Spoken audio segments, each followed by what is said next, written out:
Joining me now is Jewish LGBTQ advocate and Emmy award-winning actor Yuval David.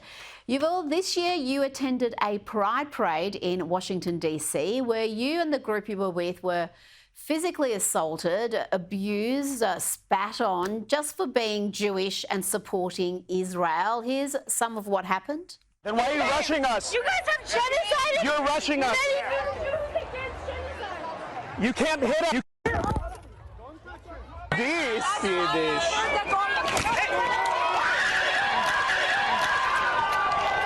I have been a lifelong LGBTQ activist.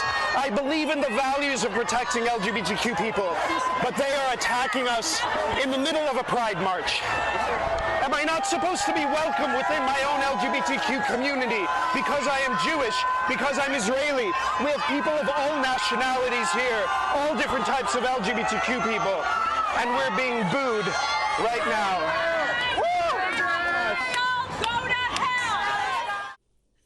Incredible scenes. This is a movement that's supposed to be inclusive and tolerant. Did you feel welcome?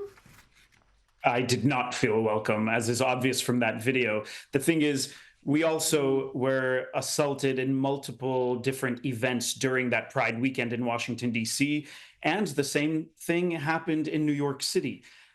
The thing is, I also was warned in advance by the FBI and other organizations in the United States that agitators were planning on disrupting Pride events in more than 100 cities across the United States.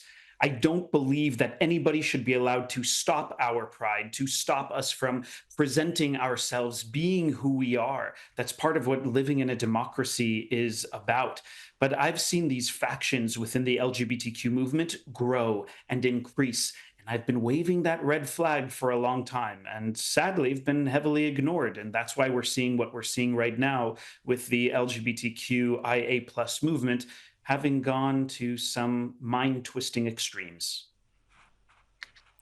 Mind-twisting indeed. The whole hostility towards Israel and the Jewish people for members of that community is bizarre. It's bordering on suicidally stupid when Israel is the only place in the Middle East where that community enjoys rights, equal rights. I noticed nobody has taken up the New Tolerance campaign's offer of $1 million to hold a pride march in Gaza or the West Bank. I mean, it would be unthinkable to have any sort of event celebrating the community in those parts of the world other than in Israel.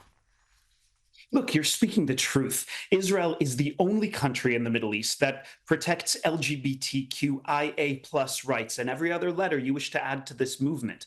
Israel is the only country in the Middle East that provides asylum for people, for Arabs who wish to flee their countries and move into Israel so they can still speak Arabic, so they can still be around other Arabs and Arab Israelis in order to be safe. The same thing goes for women's rights. So look, I'm an equal opportunity supporter and an equal opportunity critic. If somebody from my own liberal, progressive LGBTQ movements is doing things that's against the values of these movements, then I'm going to speak out about it.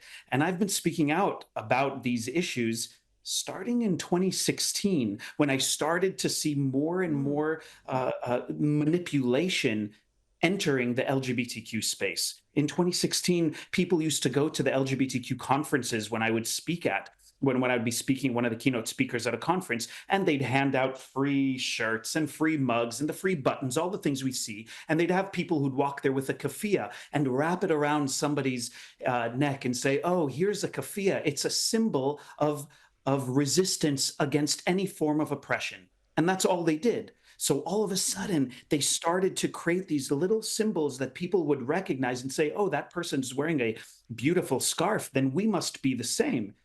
Is that all that it takes with catchy nursery rhyme slogans that rhymes to manipulate these people to believe that Hamas is an organization that an LGBTQ person should support, or Hezbollah, or Iran? It doesn't make sense. Does not make sense. And that anti-Israeli sentiment we saw at the Pride March has extended into Hollywood increasingly, something you've pointed out. Hollywood champions the left's causes, and this appears to be another one now. And it's also in the music industry and entertainment industry in general. Most recently, rapper Macklemore launched into a tirade against Israel and America at a concert raising money for UNRWA. Have a listen. America. October 7th happens and I start paying attention and I start learning. I start listening. I start going back and learning the history. And this issue that was deemed so complicated, it's a genocide, absolutely, and it has been since 1948. Don't get it twisted.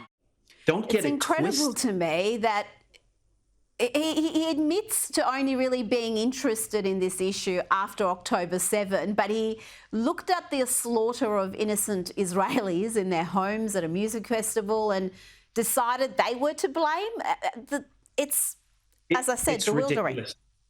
It's bewildering, just as you stated, and as he stated himself, including in his other speeches that he's been giving since October 7th, where he actually says the words that he didn't know anything about this situation. He didn't know anything about what's happening in the Middle East until October 7th, and he's only recently learning about it. Wonderful. That is absolutely a person that we should be listening to, a rapper who says that he doesn't know anything about the situation, but he knows how he feels. What we're seeing is the progressive left, which is far too focused on this oppressor-oppressed narrative, even though so many of us talk about being non-binary, they're focused on binary thinking, a light and dark, and they've learned false information from non-reliable sources, and that the facts are out there from reliable sources. I listen to your show. I listen to what you say. And if I don't agree with everything you say, that makes me more excited because maybe you'll change my mind. Maybe I will change somebody else's mind.